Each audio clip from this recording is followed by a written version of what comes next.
ಮಣಿಕರ್ಣಿಕಾ ಘಾಟ್.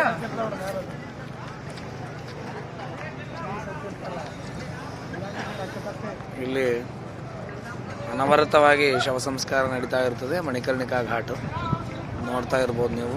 ದಿನಾಲು 250ರಿಂದ 300 ತನಕ ಶವ ಸಂಸ್ಕಾರ ಆಗ್ತದಂತೆ. पैसा हुआ आवा तो उनके भैया दे रहा पैसा.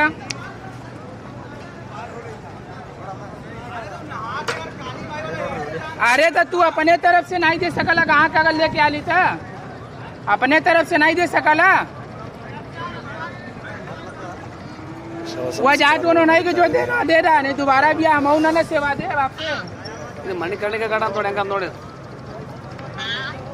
वह जात वो नहीं कि दे रहा. ದಿನ ಒಂದು 500 ಹಣ ಕೊಡ್ತಾವ ನೋಡಿ. ದೊಡ್ಡ ಘಾಟ್ ಇದು. ಕಾಶಿ ವಿಶ್ವನಾಥ ದೊಡ್ಡ ಘಾಟ್ ನಡೆದೋಣ ಆಲ್ರೆಡಿ. ಈಗ ನಡೆದೋಣ ಕಾಣದಲ್ಲ.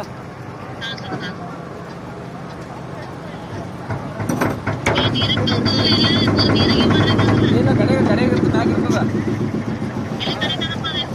ಮ್ಯಾಗ ನೋಡಿ ಕಾಣದ್ರೊಳಗ ಬರಲ್ಲ ಕಡೆ ತೆಗಿತಾರ ಅವ್ರು ಕ್ಲೀನ್ ಮಾಡ್ತಾರ. हाँ यही आगे बात.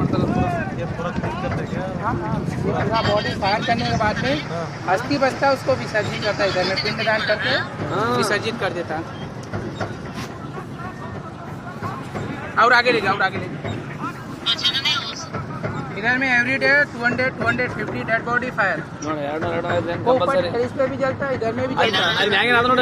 ಬಿಲ್ಡಿಂಗ್ ಕಾಣಲ್ಲ ರೆಡ್ ಕಲರ್ ಕಂಬ ಕಾಣಲ್ಲ. ಅಲ್ಲಿನೂ 50 ಹಣ ಕೊಡ್ತಾರ. ದಿನಾಲು 250ರಿಂದ 350 ಇಲ್ಲಿ ಯಾರೇ ಮರಣ ಆದರೂ ಕೂಡ ಈ ಕ್ಷೇತ್ರದಲ್ಲಿ ಮರಣ ಹೊಂದಿದ ವ್ಯಕ್ತಿಯ ಬಲಗೈ ಮೇಲೆ ಇರುತ್ತದೆ. ಆಮೇಲೆ ಇಲ್ಲಿ ಶವದ ವಾಸನೆ ಬರುವುದಿಲ್ಲವಂತೆ. ಇಲ್ಲಿ ಶವ ಸಂಸ್ಕಾರ ಮಾಡುವುದರಿಂದ ಮೋಕ್ಷ ಸಾಧನೆ ಆಗ್ತದಂತೆ. ವಿಶೇಷವಾಗಿ ಇಲ್ಲಿ ರಾತ್ರಿಯ 12 ಗಂಟೆಯಲ್ಲಿ ಯಾರ ಶವ ಸಂಸ್ಕಾರ ನಡೀತಾ ಇರುತ್ತದೆಯೋ ಅವರ ಶವದ ಭಸ್ಮವನ್ನು ಶಿವನಿಗೆ ಸಮರ್ಪಣೆ ಮಾಡ್ತಾರಂತೆ.